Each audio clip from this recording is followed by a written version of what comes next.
Hello everyone and welcome to Galaxy Warfighter, a little arcade space shooter by Qplaze. It's out now on Steam. What we got here is a pretty basic, straightforward shooter that doesn't do anything wrong. It's actually kind of fun.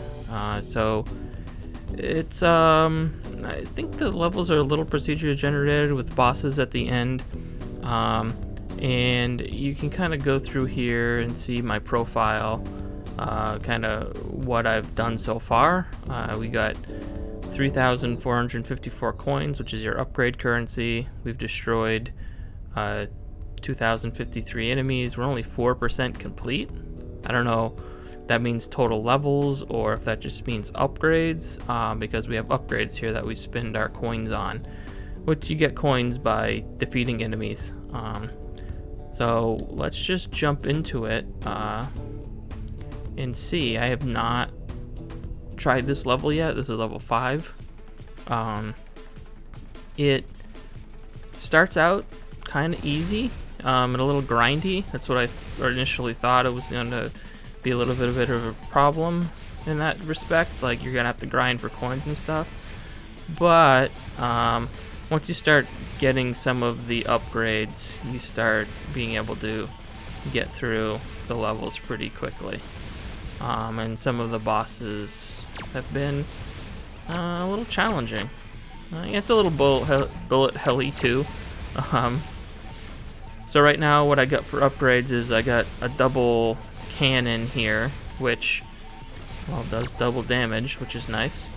I also got a time manipulator upgrade that we'll see. I usually save that for when we get closer to the boss, because it's kind of a boss cheese killer. And yeah, we also, you at the beginning you would have seen a little shield following me around that gives me an extra hit point. Oh boy. Oh, well, I already killed it. Good enough. So I'd actually seen that boss before. So it looks like the bosses aren't completely either tied to or unique to the levels. There are also these little pickups, these little orange squares that you can see. That one I didn't really need, I don't think, because it was just giving me an extra hit, which you can see up in the corner there, how many hits I can take before I fail the mission. I should also note that I'm not actually shooting. This is shooting automatically. I don't know if that's considered normal for these types of shooters. All I'm really doing is controlling the ship with the analog stick, which I will say I noticed, I don't know if it's a dead zone issue on my analog stick or just the way the game is. Sometimes it doesn't completely stop me where I want to stop, which can be an issue on some of the bosses, which have very discrete hit points. Like, so that was me triggering my time manipulator and then going for the weak point on the boss. But if you can see I can control a ship. You'll see that sometimes when well, it's not going to do it now, of course. Sometimes when I control a ship, I don't feel like it's stopping where I want it to stop. I'll just say that. Like I said, I don't know if it's a issue with my controller or just kind of a little randomness with the game. And yeah, there are all sorts of those kinds of little upgrades you grab along the way. Those seem to be very random, which ones you get. Sometimes I get tons of bombs, sometimes I get tons of the weapon upgrades, sometimes I get tons of armor upgrades, which I don't really need.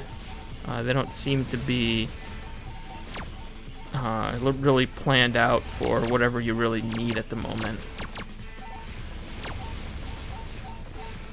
Yeah, really, what you're doing here is just you're destroying these ships, trying to get these coins so you can do the upgrades, fight the bosses, and keep moving forward. Up until this point, every level has introduced a new type of like fodder enemy, like these guys. But oh, here's this boss again. So yeah, the bosses, I guess, are random. Let's go back to the menu, see how many coins I got.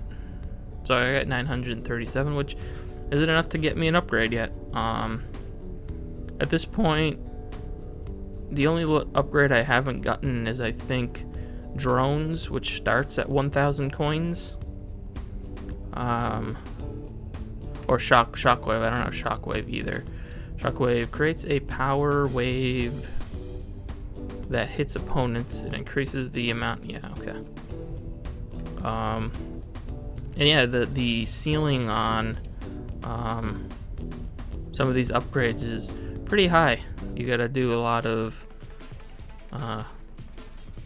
killing spaceships to get them, which is fine. I think the game overall plays very well, feels good to play, is challenging where it needs to be. It's just kind of like a, you know, no nonsense, kind of turn your mind off and kill some spaceships like these kinds of arcade shooters are supposed to be.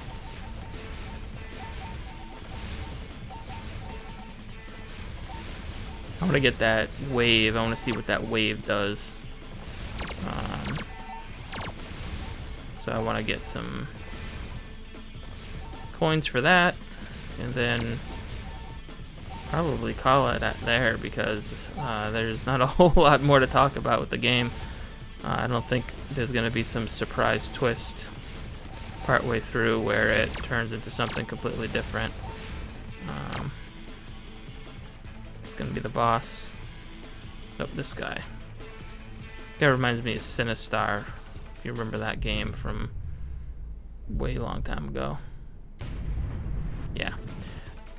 My recommendation would be to get that time stop as like your first upgrade, because it is a boss killer, but definitely through and through. Let's check out this shockwave. See if that's another button to activate, or what the deal is.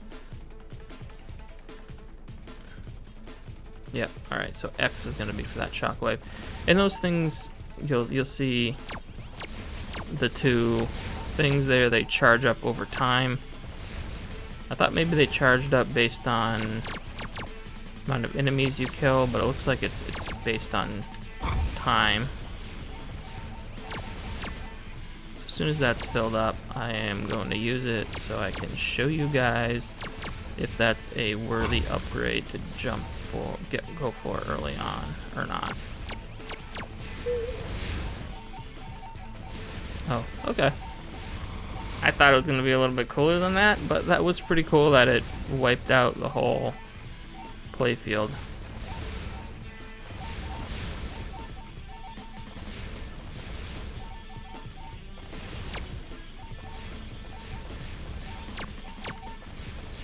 God, those big ships that throw out those blue shots are real annoying.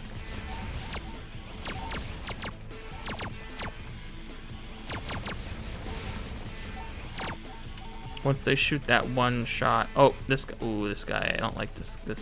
This boss is tough. I don't like him. All right, he got me.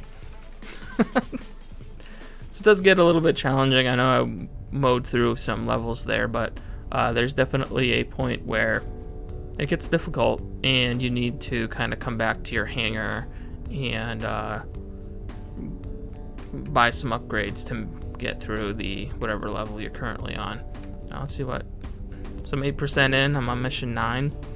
So I guess there's, I would say, probably about 100 levels, which isn't bad. The price is definitely right. I think it's like $7. That's definitely within reason for what you get here. This little pixel art hanger is pretty cool. And the music's good too. I like the music. Very fitting to the type of game. So yeah, that's about it. You can check that out on Steam right now, and we'll see you next time.